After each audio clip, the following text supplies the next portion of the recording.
The stuff you've been waiting for.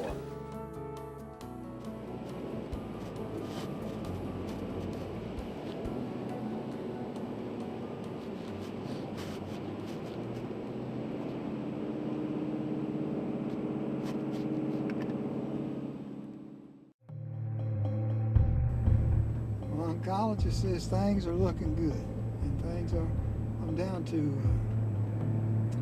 well, this was about 6 weeks ago. I was down to one spot about as big as your shirt button left on my liver, and I had about 12. So we're still taking chemo, and the chemo is tough. Taking chemo, when they talk about cancer being a battle, it's a battle. It is a battle. Anytime I've had the opportunity to promote colon cancer screening, I've tried to do it. I had one guy, a good friend of mine, called me one day to see how I was doing. We talked, and I said, "Have you had your colonoscopy?" "No," he says, I've kind of put it off. I said, "Well, please go get it. Don't, you call right today. You go get it." They took 15 polyps out of him. He called me back, thanking me, and I said, "You never know. You never know." Even though I went through what I went through, I've got a lot of joy, happiness out of helping people. And hopefully this thing can be beat, and I can live, maybe as long as I'm supposed to.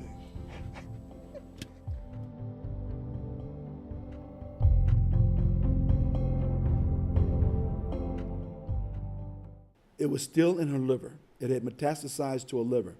And the liver is where the problem was. The liver eventually failed after about another 4 or 5 weeks. That's what stopped it all. She did go through all of the cancer treatments. There are actually 7 regimens of medicine used to fight colon cancer. She had gone through all 7. And the cancer kept adjusting itself because it was trying to survive, adjusting itself and finding a way around the medicine that the doctors were giving her.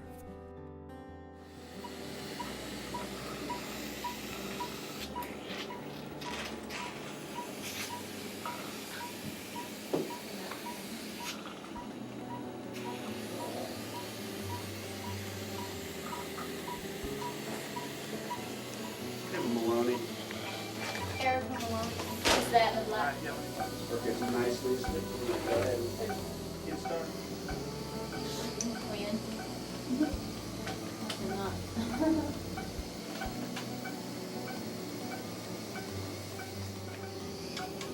And the colon is about a 6-foot long organ.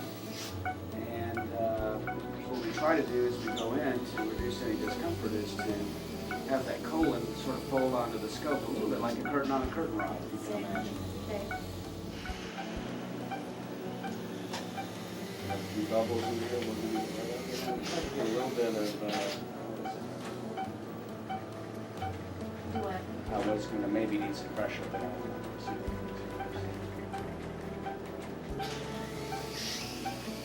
just going to take that little polyp out right now.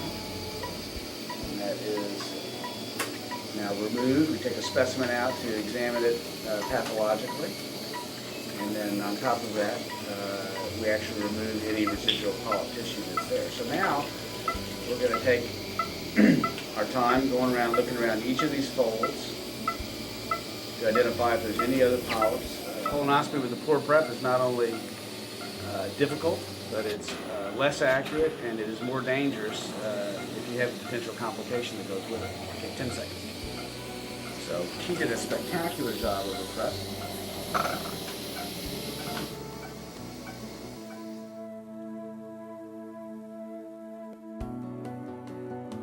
I mean, I knew people took chemo, but unless you are actually like a caregiver, you live with them, you have no idea what they go through, what they feel.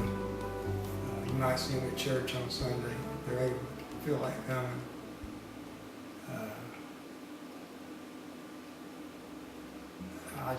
My heart bleeds for people that are on chemo. And people ought to lift them up in prayer every day. And I thank God for the people that pray for me, because it's tough. It is. I've come a long way. You know what the struggle is going through their mind, the pain they're feeling. Of course, they're probably on medication to help with the pain. The everyday battles of just getting through the day, whereas you just took that for granted when you were healthy. This is my pill I take to help my appetite. This pill, as far as the chemo regimen, after I take chemo on Monday, I come home and I take 8 of these pills a day for 7 days, and which continues to keep your stomach upset. It also sometimes will make you constipated, so you take constipation medicine. Then Zofran, another stomach pain medicine. And here's another stomach pain medication. And here is this one is in case I get nauseated really bad. I take it. I knew I was in for a battle, but I really didn't know what kind of battle. The next year, so I'd like for this stuff to be gone. I just take it. I enjoy every day. I just keep going like I'm gonna live. I'm thankful that I'm about ready to turn 61, that I've had 60 great years. I mean, that's what I'm thankful for. Regardless of what happens tomorrow, I'm thankful that I've had a great family.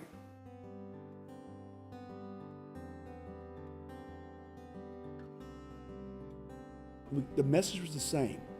Everybody told us she had a tough fight on her hands. They told her again, 92% of the people that have the kind of cancer you have, at the stage it is, don't make it. And the doctors were straightforward. And we just tried to work on not the 92%, but how can we get in the 8%? My wife, when the cancer became a problem, I shouldn't say a problem, the cancer became a wellness issue. Because we never talked about it as a problem. We talked about the cancer as a wellness issue, so we kept a positive spin on it. We exercised in the park. We had a park located a couple of blocks from our house, and we walked in the park on a regular basis. It's something we did when we were in college, walking in the woods and the parks.